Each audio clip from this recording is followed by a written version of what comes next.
Здравейте колеги, здравейте приятели, аз съм Влади от Владсан Auto и отново се включвам, за да дам няколко съвета, ако желаете да промените и да смените волана си с такъв 12 бутонен, или същите неща въжат и ако, да кажем, вашият е стандартния трилъчевия, с който идва Passat без шестиците в началото на своето производство 2005, 2006, 2007, може би 2008, не съм сигурен. Знам, че 2010 вече, когато се спира от производство, слагат този волан. На Passat B7 слагат този волан, на Passat CC също слагат този волан.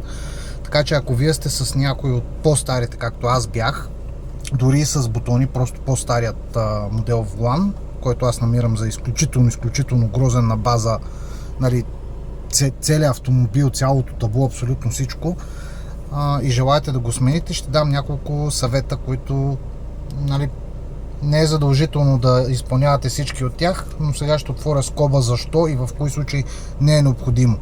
Общо взето 3 са нещата, които ви трябват. Разбира се, волан заедно с airbag. Това е ясно. Второто нещо, което ви трябва, това е лентовия кабел вътре. Сега, както казах, отварям скобата. Ето това е, тук на лаптопа съм отворил, за да покажа. Това е самият лентов кабел. Ето как изглежда той. Той стои точно при волана. Когато го махнете, има една централна гайка, развивате, махате и се показва той. Така, ето този номер 959653B. Реално, моят беше абсолютно същия номер, без буквата B. На вас ви трябва такъв, който да е с буквата B, за да тръгне поне ето този волан. Сега не съм сигурен, примерно ако ваша просто е стария трилъчевия без бутони, искате да си вземете пак същия трилъчев, само че с бутони, дали има тогава някаква разлика, не знам, аз ще говоря само за този, който е 12 бутонния, по-модерния. Моят номер на лентовия кабел беше без буквата B. На вас ви трябва такъв. Това може да го видите след като свалите, да кажем, волана, нали, и погледнете на самия етикет, самата лепенка на самия лентов кабел. Лично аз препоръчвам да си купите нов. Не търсете втора употреба, защото цената не е нещо вау. Нещо от сорта на около 45-50 евро беше цената за нов.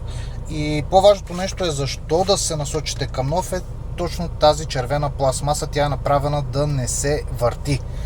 Реално вътре пръстена. Защо е важно да не се върти? Защо е важно да, когато го взимате, дори втора употреба, да сте сигурни, че човек наистина знае какво прави и когато го е демонтирал, сложил е някакво тиксо или лизури банд или нещо, каквото и да било, ластик, ако ще да е.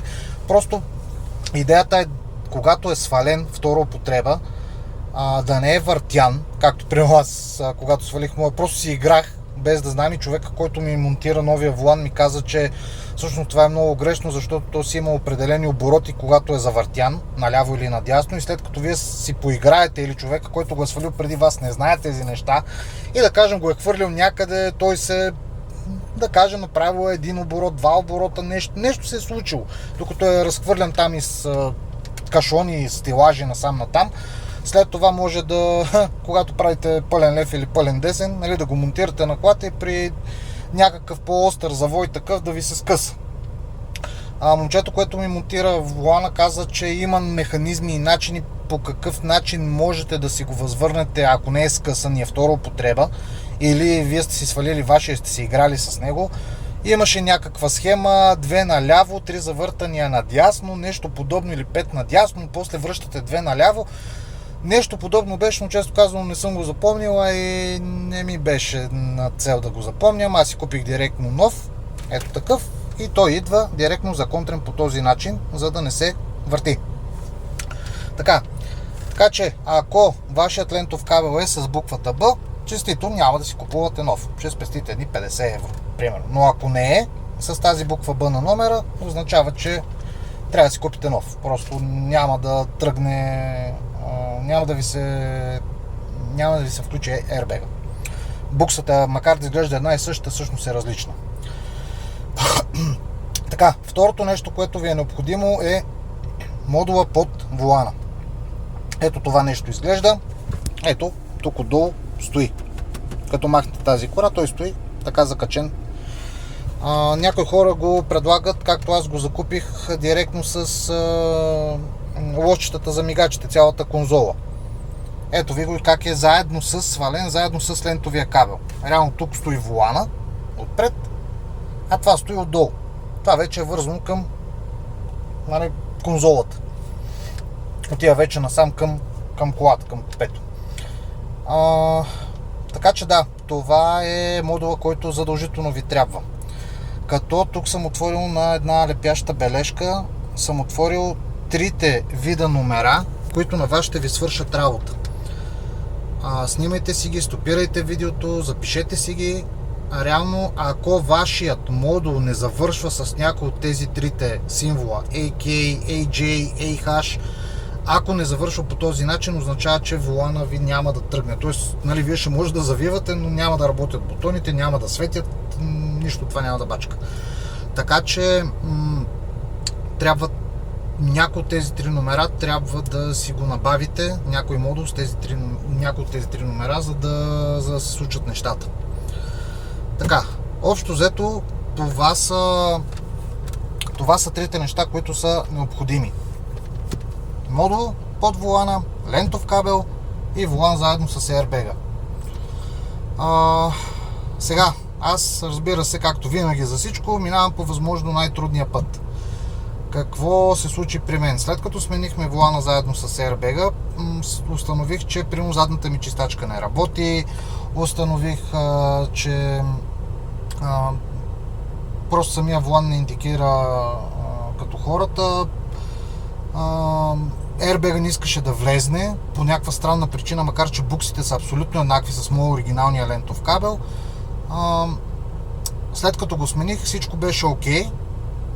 Всичко тръгна, но постоянно ми изписваше на таблото грешка на airbag. Грешка на airbag, грешка на airbag, каквото и да правим, 3 различни airbag сложихме, грешка на airbag. Диагностиката какво показва? Показва, че всъщност, тъй като колата тази е 2007 година, реално колата търси старият си airbag, който е, да кажем, с 2 пина, докато новия е с 1. И макар лентовия кабел да е нов, макар модула да е правилния под волана, макар всичко да е окей, тази грешка не спира. Реално всичко ще ви работи, бутоните ще светят, ще работят, но постоянно на борд компютъра ще ви показва грешка с airbag. И каквото и да чистите, смисъл, то не става изчистене. В момента, в който натиснете и чисти грешката, автоматично след половин секунда тя светва веднага пак. Просто няма чистене. Така че тогава се прави едно друго нещо. Тогава се сваля този въпросния модул, маха се тази пластмасова кора, капачка на него, вътре има платка, естествено.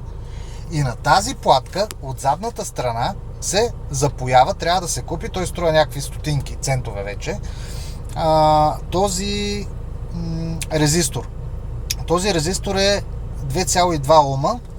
Реално такъв трябва да се купи и той се запоява отзад на платката, за да излъже компютъра на колата, че всъщност този airbag е с един пин, а не с 2. И по този начин няма да излиза повече грешка в airbag. Сега, къде точно се запоява, не мога да кажа. Момчето, което ми монтира, страшен пич между другото, голям професионалист, супер внимателен, знаеше абсолютно точно какво прави, беше вече сменил над 50 такива волана на голфове, на пасати, на джети, на какво ли не. Така че той го прави в тях, аз не съм бил до него, когато го правеше, така че не мога да ви кажа къде се запоява. Но това мога да ви кажа. Купува се, запоява се, няма да имате проблеми. Възможно е да не се стига до там, възможно е да не ви излиза тази грешка, казвам при мен как се случи.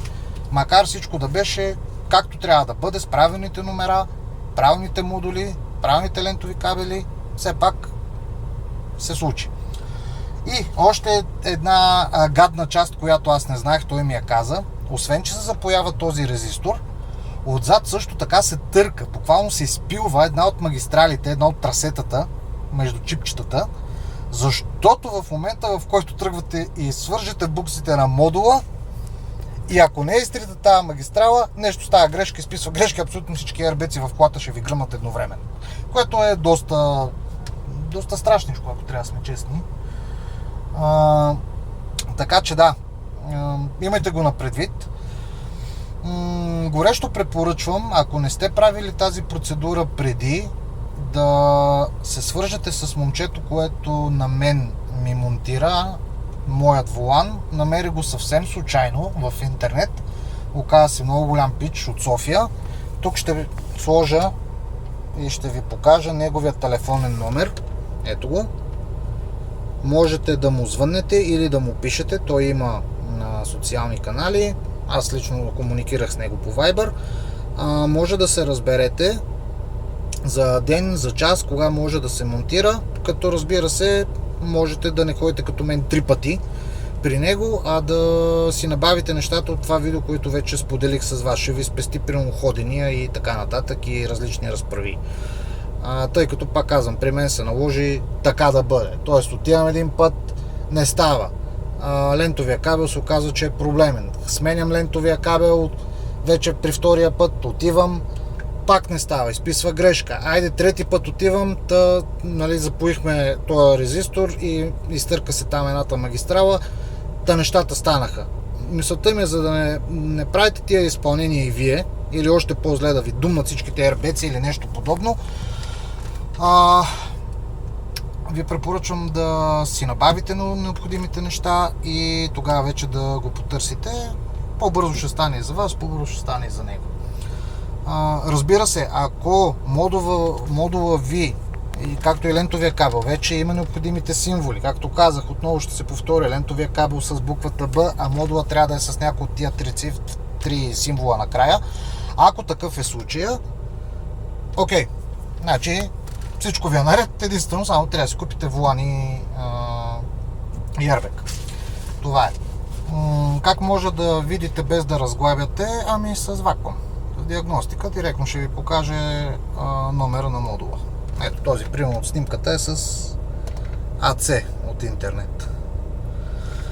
Когато съм свалил, на вас ви трябват ето тези. AH, AJ и AK. Това е. Като цяло, дано съм ви бил полезен. Видеото стана малко по-дълго, но в крайна сметка трябваше да се кажат всичките тези неща. Сега, имайте предвид и още нещо за финал, само споделям. Този бутон няма да ви работи. Този бутон няма да ви работи и мисля, че още един май този. Да, този също няма да ви работи. Не се притеснявайте, това е поради факта, че в крайна сметка не сте с новия километраж. Тоест там при новия километраж вече в менюто има функцията за бек да давате назад, но ако сте с стария, както съм аз, тези два бутона, този и този, няма да ви работят. Не е болка за умиране, а и аз така иначе възнамерявам, тъй като този вече ми изглежда малко по-стар, по-ретро, вече не ми отговаря на